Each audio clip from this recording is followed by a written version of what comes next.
So we're heading out today to do a full loop of the Ring of Kerry. Should be very exciting. We've got a few hill forts and stone forts and ancient stuff to check out. We were a bit more responsible with our alcohol consumption last night, and we're feeling much more peachy keen today. When you're setting out for a day of videoing on cliff tops and incredibly windy locations, the one thing you don't want to forget to pack is the little dongle that makes the microphone you just bought work. So prepare yourselves for some terrible, terrible audio quality. Judging from the look, the smell, we've got a mixture of sheep and hares. But all that to one side, let's check out this beautiful fort.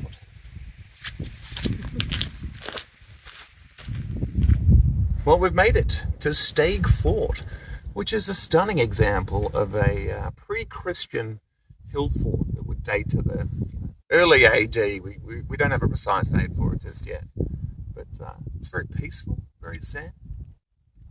Walls mostly still intact. Viewpoints over here. I'm kind of tempted to go in here, but then part of me thinks that that's a poo chute. That would have been the toilet where we're mucking everything out.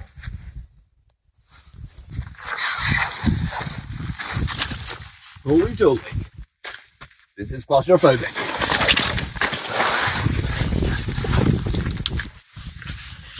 You didn't like it? I didn't like it. Normally when one visits an ancient site, you expect bells and whistles, a big gift shop, tourist information centre, perhaps an audio guide or some kind of diorama audiovisual tour. No, not here. All you need to do is pay £1 or €1, accepting both currencies, to alleviate the trespassing. The Atlantic, the mighty Atlantic. We have found you at last.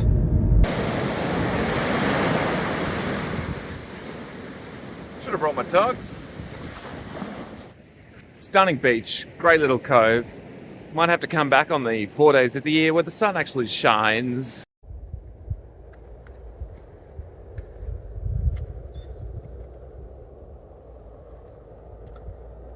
Nestled amongst this picturesque estuary, we find an ogham stone. Now the ogham stones are another sort of pre-Christian, very old, probably BC, not AD. And what they do is they show us a form of old writing. You can see these cut marks here in the stone and down here. And this was a way of communicating, 1,000, 2,000 years ago. Mad stuff. Why have a bin when you can have a sculpture of a fish?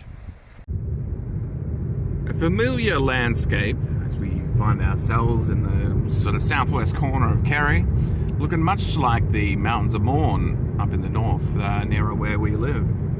But if we think about the mountains we saw yesterday around Killarney with all their stones and granite and stuff, very different to what we're used to. All food for thought. We stone fort down there, that's where we're heading. We've made it down to Loha Fort. I don't know much about it, but it looks very different to the other forts we've been to. Let's go learn something and check it out. Lower Fort. So what we've learnt is this is actually a little bit later than the fort we were at earlier. This would have been from early Christian times, so we're looking about 9th century AD. That's not technically a fort. I mean, we noticed as we were walking down, unlike all the other forts we've been to, this is, sheltered in a hill, in a valley. Normally they're big structures up the very top of mountains. And that's because what this wasn't a fort, but more of a defended farmstead. And we can actually see the original farm building still inside the fort itself. So, pretty cool.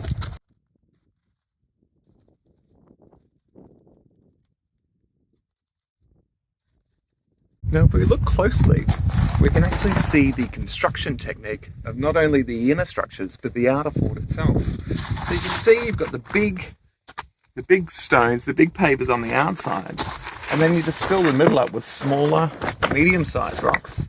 And eventually, boom, you've got like a 4-foot deep defensive wall. Definitely the thickest walls we've come across. In the distance, way out to sea, you can just make out what we think, we're not 100%, but we think are the Skelligs. Now these islands were made infamous by one of the new shitty Star Wars movies. I think that's where Luke Skywalker's career died.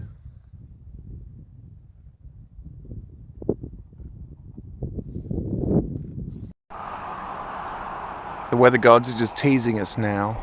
Glimpses of blue sky, but no sunshine to be had. Still, breathtaking.